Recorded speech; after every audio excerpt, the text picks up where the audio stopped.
प्रदेश के कई जिलों में आंधी, बारिश और ओलावृष्टि का अलर्ट जारी किया है। नौतपा के बीच बदले मौसम ने जहां पर लोगों को तपिश से राहत दी है, वहीं पर कई जगह नुकसान की खबरें भी सामने आ रही हैं। कई जगहों पर सड़कों पर पानी भर गया है और कहीं पर तेज अंधड़ से जनजीवन प्रभावित हुआ है। देखिए ये खास रिपोर्ट।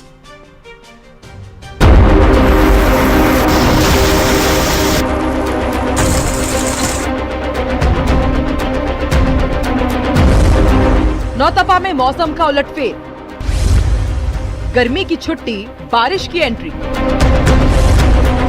इंद्रदेव हुए मेहरबान, लोगों को राहत। नौतपा की तपिश से झुलस रहे राजस्थान में मौसम ने अचानक करवट ली है। उदयपुर से लेकर श्रीगंगानगर, बीकानेर, कोटा, पाली और दौसा तक बारिश, तेज आंधी और ओलावृष्टि ने गर्मी के तेवर नरम कर दिए हैं और रिमझिम बारिश ने लोगों को राहत दी है। कई दिनों से पड़ रही भीषण गर्मी के बीच मौसम सुहावना हो गया और तापमान में गिरावट दर्ज की गई है। पहली तस्वीर उदयपुर से, जहां अलसुबह रिमझिम बारिश शुरू हुई, जिसने लोगों को भीषण गर्मी से राहत दी। बता दें कि पिछले कई दिनों से पड़ रही भीषण गर्मी के बीच मौसम सुहाना हो गया है और तापमान में गिरावट दर्ज की गई है। दूसरी तस्वीर कोटा से है, जहां तेज हवाओं और धूल भरी आंधी के बाद बारिश हुई। मौसम बदलने से तापमान में बड़ी गिरावट आई। हालांकि तेज आंधी ने बिजली व्यवस्था को भी प्रभावित किया। कई इलाकों में बिजली गुल हो गई और वहीं महावीर नगर में एक विशाल पेड़ कार पर गिर गया, जिससे वाहन क्षतिग्रस्त हो गया।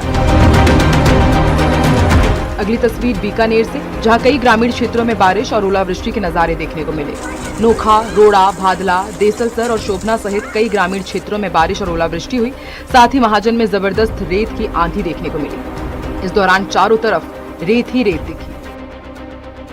उधर श्रीगंगानगर में दोपहर बाद अचानक आसमान में काले बादल छा गए। तेज तूफानी हवाओं के साथ बारिश शुरू हुई और धूल का बड़ा गुबार उठने से दिन में ही अंधेरे जैसे हालात बन गए। पिछले एक सप्ताह से 48 डिग्री के पार पहुंच रहे तापमान में गिरावट दर्ज की गई है।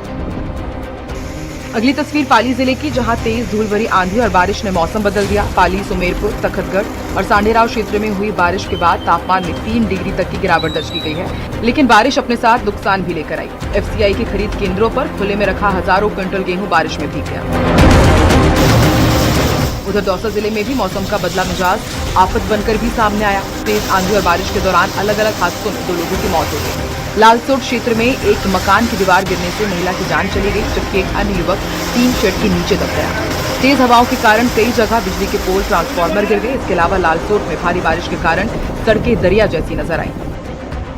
दौसा में मौसम में बदलाव देखने को मिल रहा है। तेज अंधड़ का दौर देखने को मिल रहा है। आप तस्वीरें देख सकते हो, मेरे सामने की जो तस्वीरें हैं ये लालसोट रोड की तस्वीरें हैं और इन तस्वीरों में आप किस तरह जो बिजली का पोल है वो बीच सड़क पर यहाँ पर देख चुका है।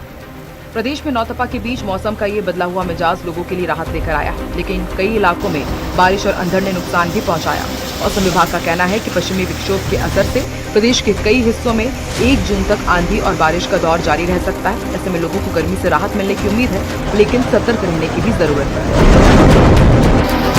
Bureau report, news 18 Rajasthan. और वहीं पर जोजरी नदी और लूनी नदी में प्रदूषण के मामले को लेकर के सुप्रीम कोर्ट की सख्त टिप्पणियों के बाद राजस्थान सरकार ने मामले में गंभीरता दिखाते हुए कार्रवाई तेज कर दी है। कैबिनेट मंत्री जोगाराम पटेल ने कहा कि राज्य सरकार जोजरी और लूनी नदी में प्रदूषण की समस्या को लेकर के पूरी तरीके से संवेदनशील है। समय समय पर प्रभावी कदम उठाए जा रहे हैं। उन्होंने कहा कि सरकार ने नदियों के संरक्षण, प्रदूषण नियंत्रण के लिए करोड़ों रुपए का बजट उपलब्ध कराया है। पूरे मामले की लगातार मॉनिटरिंग की जा रही है। जो भी व्यक्ति या संस्था प्रदूषण फैलाने की दोषी पाई जाएगी, उसके खिलाफ कठोर कार्रवाई की जाएगी। राजस्थान सरकार जोजरी नदी हो, लूनी नदी हो, इन नदियों में प्रदूषित पानी नहीं जावे, इसके लिए पहले से गंभीर थी।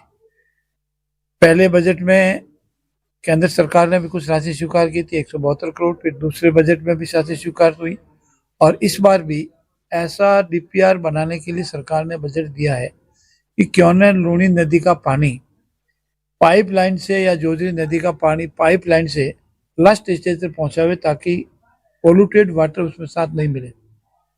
साथ ही साथ माननीय सर्वोच्च न्यायालय भी इसमें बहुत गंभीर है और कल उन्होंने जो ऑब्जर्वेशन किया है उससे वाकई सीरियस है और उन्होंने डायरेक्शन दिया है कि जितनी भी फैक्ट्री से पानी डायरेक्टली बिना ट्रीट हुए ही नदी में जा रहा है उसको बंद किया जावे और उन्होंने चोरी छिपे जो पाइपलाइन लगा दी थी उसको रिमूव किया जाए, उससे SIT गठन की जावे एफआईआर दर्ज की जावे, अधिकारियों के विरुद्ध एक्शन लिया जाए। तो सरकार ने तुरंत ही उस पर एक्शन लिया है, एफआईआर दर्ज कराई है, विशेष टीम गठित की है।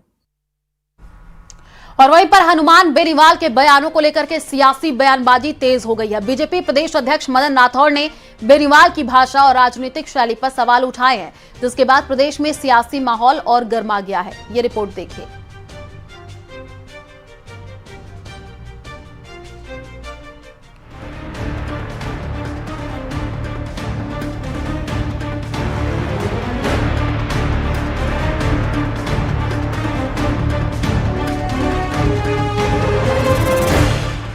मर्यादा भूले नेताजी, सियासत में तेजी, नेताओं की भाषा तंग, मर्यादा पर जंग। मदन राठौड़ की नसीहत, किसकी फजीहत। प्रदेश की राजनीति में बयानबाजी का दौर थमने का नाम नहीं ले रहा। कभी किसी मंच से बयान तो कभी उसके जवाब में सियासी प्रतिक्रिया। प्रदेश की राजनीति में इन दिनों यही तस्वीर लगातार नजर आ रही है। नागौर सांसद हनुमान बेनीवाल के हालिया बयानों के बाद अब बीजेपी की तरफ से भी जवाब सामने आया है और सियासी गलियारों में चर्चा तेज हो गई है। बहुत दुर्भाग्यपूर्ण है।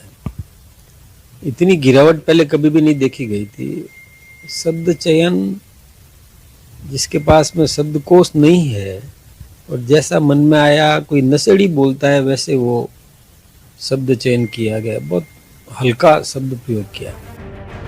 राठौड़ की इस प्रतिक्रिया के बाद राजनीतिक गलियारों में चर्चाएं और तेज हो गई हैं। सोशल मीडिया पर भी समर्थकों की सक्रियता बढ़ी हुई नजर आ रही है। शब्द चयन किया गया, बहुत हल्का शब्द प्रयोग किया। नाराजगी होती है। देखिए, विपक्ष तो विरोध करेगा, विरोध करना भी चाहिए, विपक्ष मजबूत भी होना चाहिए, विपक्ष बात भी अपनी रखे, लेकिन शब्द चयन तो ढंग का करे। अब ये कहाँ से शब्द निकाल के ले आता है भाई। जो कोई भी रूप से, किसी भी रूप से कोई भी समाज का कोई भी व्यक्ति इसको बर्दाश्त नहीं करेगा। इस पूरे घटनाक्रम के बीच हाल ही में हुए विरोध प्रदर्शन का मुद्दा भी चर्चा में बना हुआ है। राठौड़ ने बताया कि कार्यक्रम के दौरान सुरक्षा व्यवस्था बढ़ानी पड़ी और मौके पर पुलिस ने हालात संभाले। पता नहीं क्या हो गया, पीढ़ी को पथ भ्रष्ट करने का प्रयास कर रहा है, अपने जैसा बनाना चाहता है। अब जैसे एक बात बताऊं, बिजली का बिल मत दो, मत भरो, ये प्रोत्साहित करना क्या संदेश देता है समाज को? राजनेता ऐसा कह सकता है क्या? क्या आए तो पिटाई करो, मीटर रीडर आए तो पिटाई करो? क्या बोलते हो भाई? कैसे बोल सकता है ऐसा कोई राजनेता? इस प्रकार का प्रयास करे, मतलब उकसाने का, अव्यवस्था पैदा करने का, तो ये वो राजनेता है क्या? भड़काऊ व्यवस्थाएं बिगाड़ने का काम, ये कोई राजनेता के लिए शोभा नहीं देता है। फिलहाल इस बयानबाजी के बाद सियासी चर्चा और तेज हो गई है। एक तरफ बयान सामने आ रहे हैं तो दूसरी तरफ उन पर प्रतिक्रियाएं भी लगातार आ रही हैं। अब सबकी नजर इस बात पर है कि आने वाले दिनों में ये राजनीतिक हलचल किस दिशा में आगे बढ़ती है। न्यूज़ 18 के लिए जयपुर से सुधीर शर्मा की रिपोर्ट।